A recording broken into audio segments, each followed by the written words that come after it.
I was first introduced to this influencer by my friend, and I haven't seen her today, but she's supposed to be here at some point. Sabrina Risley with Certus.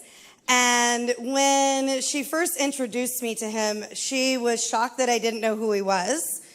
And so after I met him, I thought, well, I guess I should maybe go look this guy up and see what he does. So I went home and I found out that he actually does a lot of stuff. In fact, he does a lot of good stuff. So shortly after we met for the very first time, he actually held the very first social media shenanigans with Ted Rubin. And we kept running into each other over and over and over again.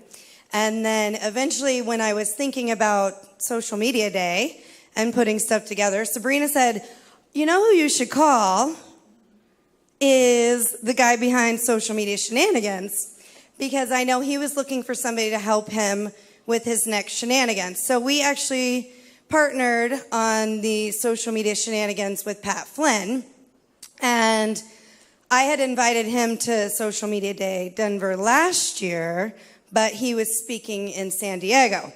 So I said, okay, here's the deal. I'll help you with shenanigans if you promise me you'll be in Denver for 2017. So he said yes, and we went forward with shenanigans. So I'm super proud to introduce our opening keynote speaker. He is a New York Times best-selling author who has published, I know I don't have this number right, 13 books? Oh, over 40 ebooks. And he recently released a book this year, Self-Employed, 50 Signs That You Might Be an Entrepreneur. He is an international speaker, featured columnist for Inc.com, Forbes, Entrepreneur, and Social Media Examiner. He was also recently inducted into the Hall of Fame for Lifetime Achievement by the Guerrilla Marketing. And he is notoriously known for his iFart app. So, proud to announce my partner and dear friend for this event, your opening keynote speaker, Joel Comm. Thank you. Wow. So awesome to see everybody here today. And if I haven't met you yet, I see a lot of faces I do know, but if I haven't met you, make sure sometime today, because we're here all day and all night. This is going to be an epic day. Make sure you use hashtag SMDayDen and check if you're using, how many Snapchat people in here? Okay, so those of you that aren't, download the app and try it. It's fun. There are plenty of geo filters. There's supposed to be one of me in there somewhere. So I got a lot to talk about in just a little time. But before I do, are we working here? I think I just turned on the mouse. Click, click. Press, scroll. Okay. Here, can you help me? I'm stupid. An unfamiliar clicker. Huh. It was working fine until you touched it. Did you hear that? It was working fine till I touched it. If you want to just advance them manually, that's fine. I'll just point at you. This will be kind of interesting. I've never be a whole lot of this. So if you can't get it working, go ahead and advance me. Or I can do a tap dance while we wait. I really can't. So I want to start on a somber tone for a really good reason. This is my dear friend Mark Jones. Mark is, I want to say 54, 55. Yes, I'm almost that old, believe it or not. And he's been one of my best friends in the world for most of my adulthood. Met him when he was worship pastor at Trinity Bible Church in Richardson, Texas, and I and my family were attending there. We became fast friends with regular lunches and meetings and phone calls, and shared just about everything in our lives. I moved from Texas to Oklahoma, and then from Oklahoma to Colorado. We didn't see each other very much over the years, but you know those friendships you have when you can just pick right up where you left off? That's the kind of friendship that Mark and I had. 2 nights ago, Mark suddenly and unexpectedly passed away. And this is a reminder to us to tell people, A, that we love them. That's what I've been telling my friends that I'm seeing here. And 2, carpe diem.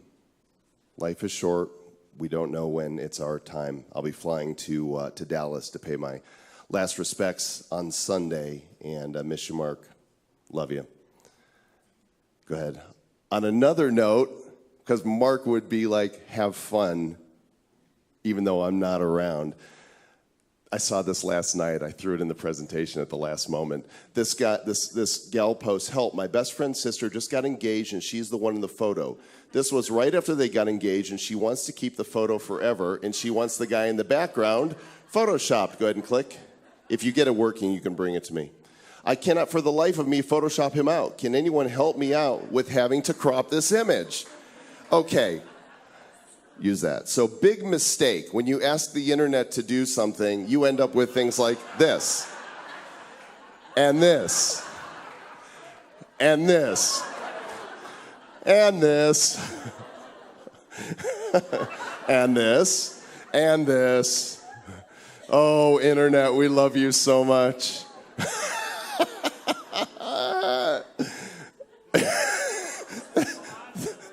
That may be my favorite one. There's Grumpy Cat right there. All right, no words. The internet is a beautiful, wild, wonderful place, and we all get to participate in this era unlike any other. The technology that we have, these little devices, more powerful than what used to be entire buildings of supercomputers just 50 years ago or so. And that we have the ability to reach around the world in a second, that I can snap my mate Chocolate Johnny in Sydney, Australia, and hear back from him right away is just still mind-blowing to me. And I've been geeking out on this stuff since I got my first computer when I was 16 years old in 1980. Do the math, but don't try too hard. And so I still geek out on the tech, and what I want to share with you this morning is some of the tech that we have now at our disposal that I believe is trending heavily, and that we as marketers, as small business people, as entrepreneurs, if we harness the power of these technologies, then we are going to get a leg up on the competition. So I'm going to stay true to time because there's a lot of speakers today. So that means when time is up, I'm going to stop no matter where I am because I can keep talking forever. But I want to respect everybody's time. Who's doing the time clock? You are? Okay. 5 minutes is what I really need to know when I get there. So goal here is to blow your minds. So the formula for social media success is very straight up and simple. No matter what technology we're using, it is your authentic content. We keep it real, gang. There are some that, they're going to get up on stage, and if the mic's not working, they're going to get all embarrassed. So they're going to go running back to disrobe. And I don't care, because this is real. Take me as I am. And my desire is for everybody to just be who they are, warts and all, in social media. So authentic content plus engagement with your audience. If there's no engagement, there's no social in social media. Are you with me? You guys are awake. I love this. Equals relationship. Notice there's no mention of technology anywhere in this formula. Authentic content plus engagement equals relationship. Say it with me. Authentic content plus yeah, you say it. I don't even know it. Yeah. Just just read the slide. Don't listen to me. And everything we do in marketing ultimately comes down to storytelling, the stories that we tell. And you might think you're not a good storyteller, but let me tell you 4 types of stories that you can tell. You can be educational or informative. So we're speaking from the knowledge we have up here in this gray matter, right? Drop knowledge on people. You can be inspirational or motivational. Speak to the heart. You can be entertaining and fun. I don't know anybody like that. Everybody I know in social media is like that. We're all having a great time. And if all else fails, If you're thinking, well, I don't know what to teach, or I don't know how to inspire, or I don't know how to be entertaining, then be experiential. And experiential videos are nothing more, videos or whatever we're going to talk about, where you are, who you're with, and what you're doing. So today, where's everybody? Here! Social Media Day. So as you share the experience, whether you're live streaming or taking pictures or snapping or Instagramming, whatever it is you're doing, hashtag and show people. That is storytelling. All my snaps today are going to be around this experience and encountering all of you and all the crazy things that happen here. So tell stories. Okay, number one, surprise, surprise, live video. Live video is big. This happened just a few weeks ago. This is a 12-minute video condensed to about 30 seconds. Enjoy and be hungry.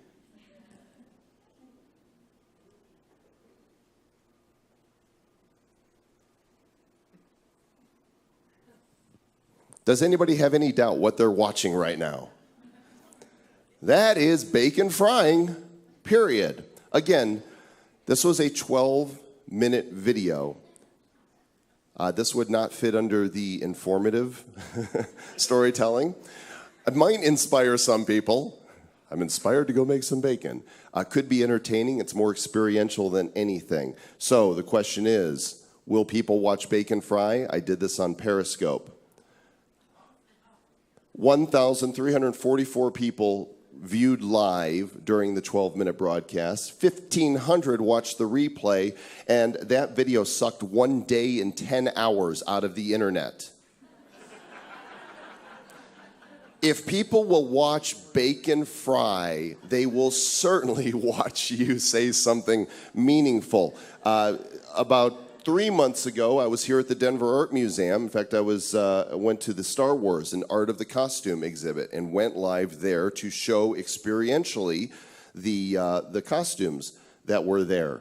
17,000 live viewers during the broadcast, 126,000 replay because Periscope thought this is cool, we're going to feature this, and I sucked 1 year, 208 days out of the internet.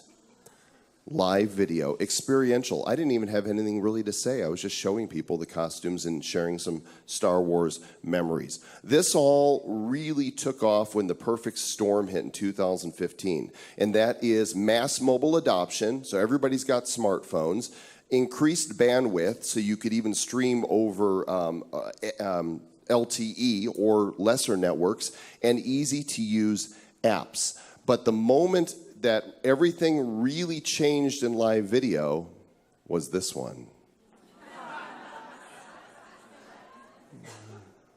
There she is, Candace. Do we have audio? Maybe unmute the...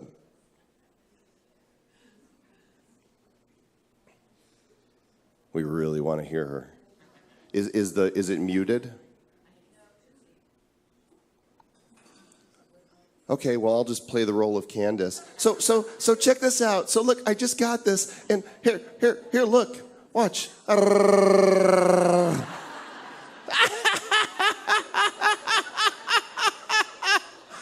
It's not me, it's the mask.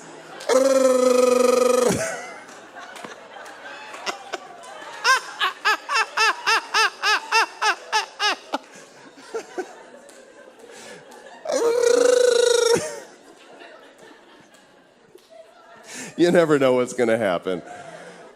Oh, this video, The Simple Joys of Life. I took this screenshot several months ago, actually, and at that point, there were 158 million views, 2.8 million reactions, and almost 3.5 million shares.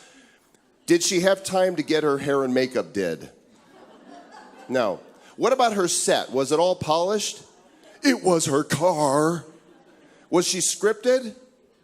No, she just wanted to share something in the moment with her followers, and the thing blew up. So get out of your mind any notion that it's got to be perfect. It does not. It doesn't have to be anywhere near. It has to be authentic. So this number was just released in April. 20% of all Facebook videos now that are posted are live videos. And you can go live from your desktop. Listen fast, because I'm going to roll through here. You can go live from Twitter now via Periscope. It's actually built into the Twitter app, and you can even go live on YouTube. So if you've got a YouTube audience already, you can go live to those people. We've also got some great third-party tools that let you do. Does anybody watch Joel.live? Any of my broadcasts on Facebook? A few of you, great. So Thursdays at 1 Mountain Time, I go live every week, and I bring on different guests. I just had Caleb Maddox on recently. I've got Kevin Harrington from Shark Tank coming on in July. And I use this tool, which is very reasonably priced, at BeLive.tv, and you can guest people in and do cool lower thirds and stuff. So number 1 is live video. Number 2, story apps. Snapchat. Snapchat. There are close to 300 million monthly users on Snapchat.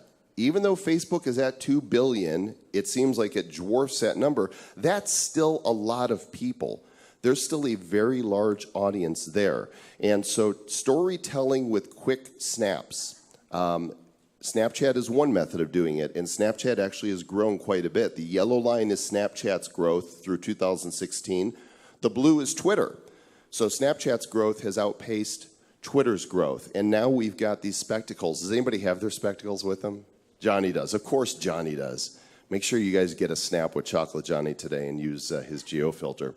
They're working on the next iteration of these, and I believe that once they finally go Snapchat Live, you'll see people wearing these and just broadcasting live, walking around, life casting wherever they are.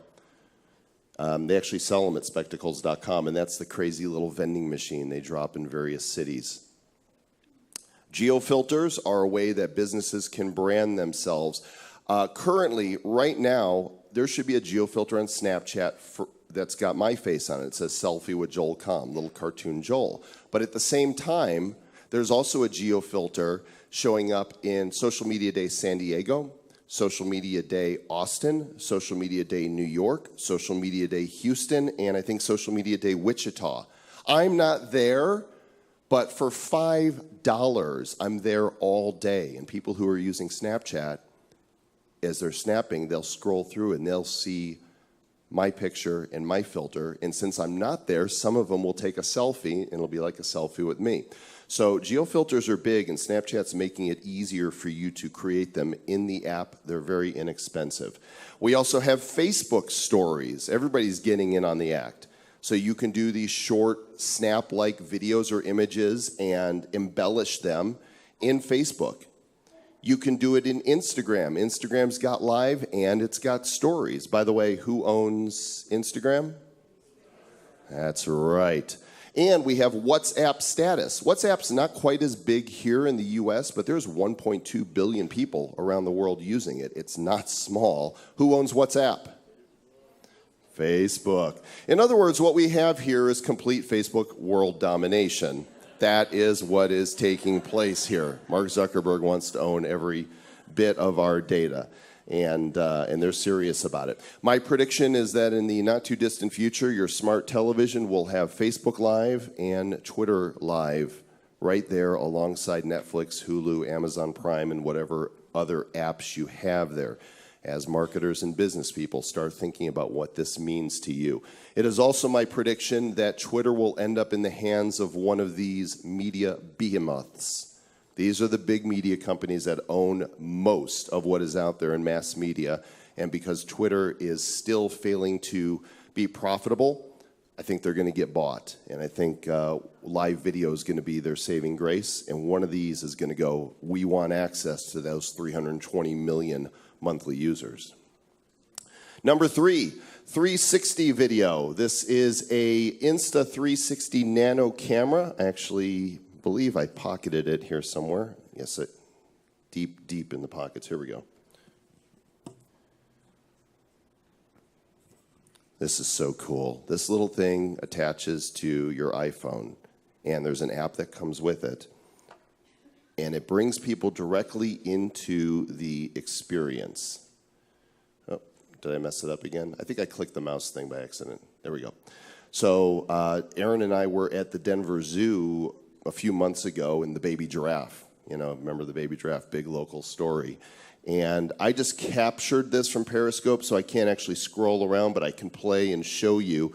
I was watching this on my desktop, and what's actually happening is I'm clicking around my desktop and showing what anybody who's watching the video live or replay can do. Bringing people into the experience. In fact, I feel like I should take a 360 picture from up here. That'd be cool, wouldn't it? All right, let's do this. So, put the mic down for a second. It just connects right here like this. They're $200 on Amazon. That's it for one of these. And it should launch the app. Yep, the Insta360 Nano app. And what I'm going to do is I'm going to stand right here in the middle, and I'm going to post this in hashtags so you all can see it. When I hold the camera up here like this, everybody look at the camera.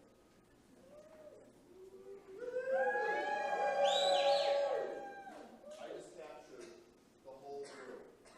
And when I post it, I'll post it after I'm done.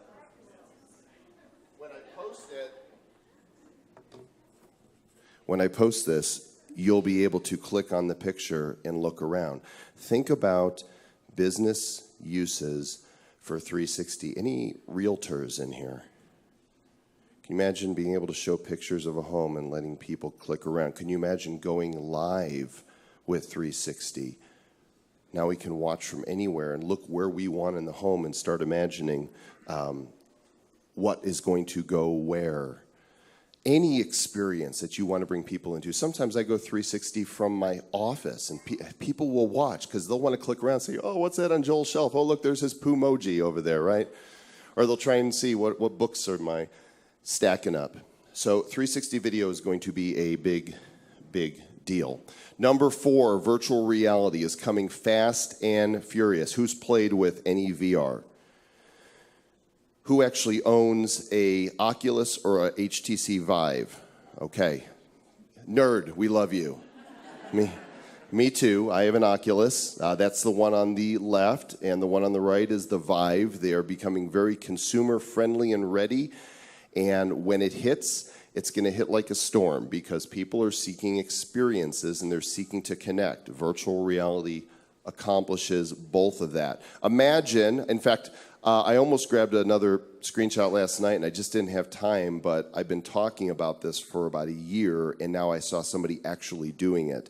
There is a business that sells tickets to VR concerts, so you can actually put your headset on from the comfort of your home and be sitting front row and center and watching the bands that are participating in this. So, Adele came here last year. Tickets sold out faster than any show ever in Denver. And then the scalping prices were ridiculous. You can't get in. What if for $25, $50, whatever, you could put on your VR headset and you're not at the Pepsi Center, but you're front and center, and you're standing there, and she's right there singing, and you're looking next to you, and there's people all around screaming. Huge business model. Other avenues, sporting events. Hello, gentlemen. Anybody for some football right over here at Mile High? Imagine 360 cameras placed all around, right on the 50-yard line, in the end zones. They could fly one over, and while you're in VR, yes? When you're in VR, you choose. Where do you want to watch from? You are there in the excitement of the game without the obnoxious guy screaming and spilling beer on you behind you. Pretty cool. Virtual events are becoming a real thing. Okay, the first time I'm like, it was an accident. Second time I'm thinking God's trying to get my attention. He's going, hurry up. These are avatars of real people in an app called AltSpace VR. And this is actually, I don't need any audio on this. This is just a couple, Robert Scoble and Shel Israel, doing a book launch in virtual reality. They're speaking to the room of attendees who are there, and you can see those are actual people that are represented by an avatar. And they are having a virtual meeting in virtual reality. Now it gets better. Facebook just launched their first VR app on the Oculus called Facebook Spaces, their first social app. And this is So I do these broadcasts where you can see me in the corner wearing the device, and what you're looking at here is what I'm looking at in the device. Oh, got some audio. Perfect, yeah. You can go into your settings and tap to refresh, like reset. Oh, okay, yeah. Let's see. Well, I don't know. Hopefully it won't reset personal space. Okay, you can turn it down. Okay, well, let's just see. So this is my friend Bob Doyle, and Bob was the only other person I know that I'm connected with on Facebook that had this. And in Spaces, we come into the space at this table, and we can grab images directly from Facebook, put them in that little circle in the middle, and it changes our surrounding. We can take 360 videos, and it's like a little ball that you grab, put it in that space, and all of a sudden, the video starts playing around us, and together we are being social and experiencing a place that neither one of us have been. Anybody in the travel industry here? Imagine if you're in travel being able to say, we're giving a tour, we're going to be in the Grand Canyon rafting, and we're going to give you guys a tour. Canada Tours, yeah. We want to give you a tour in VR, so you can go without actually going. And my fear has been that doing this means that I don't have to actually really go. The more time I spend in VR, the more I want to actually go places. So I go around the world using apps like Google Earth VR. Everybody's used Google Earth. Now you can do it in VR. And there's actually, I grabbed a video of this guy here. He's kind of fun. Give me some audio, please. Nikki, give me a little audio. Thanks. She doesn't bother living here. She has so many flipping palaces, she doesn't even need to bother living in them. So that's Buckingham Palace. Right. So cool.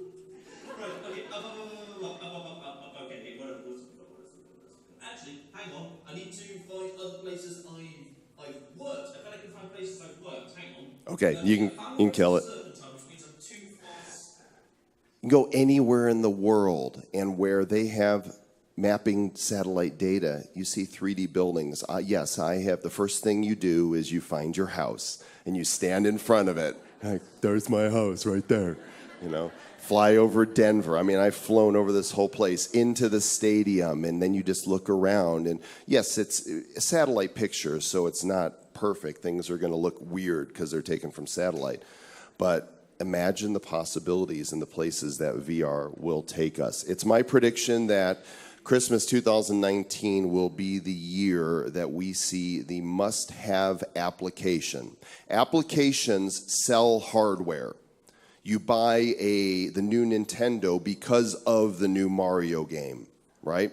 And so there's going to be some sort of application. Think Pokemon Go level crazy, right? Admit it, who was out there playing Pokemon Go the week it came out? Yeah, you still play it. Okay. I should too, because I'm 12. I think there's going to be an application that's going to be like the Tickle Me Elmo. Who remembers that craze, right? 20 years ago. By 2019, I don't know if it's going to be Sony or Microsoft or Nintendo or some other manufacturer, but pretty soon it's going to come fast and furious. There will be a lot of VR. And finally, number 5, the drones. I'm going to be brief on this one. I was actually hoping to bring mine today and have somebody fly it right out the window there, but it was too early. I'm just now waking up, actually. So the drones are arriving, and as far as marketing, the applications for being able to create footage to show people experiences is really whatever your imagination can come up with. I just purchased one of these recently. Look at that. It fits in the palm of your hand. And since this one came out, they announced a newer one that costs even less that you control with your hand. So if it's flying right there, your hand motions tell it which way to go and tell it to take selfies or whatever else you want to do with it. So the drones are coming. Has this been helpful for you this morning? Fantastic. Here's a freebie for you guys. I've got the live video playbook. If you just go to lvplaybook.com, it's 19 pages. It's an 8-step guide to getting more customers and making more sales with live video, make it really simple for you. And finally, I have with me today a very small supply of my new book, Self-Employed. I have ka-ching buttons, and I have Do Good Stuff shirts. If you want to purchase any of them, just come find me, and we'll see if we have what you want. Thank you very much. On with the show.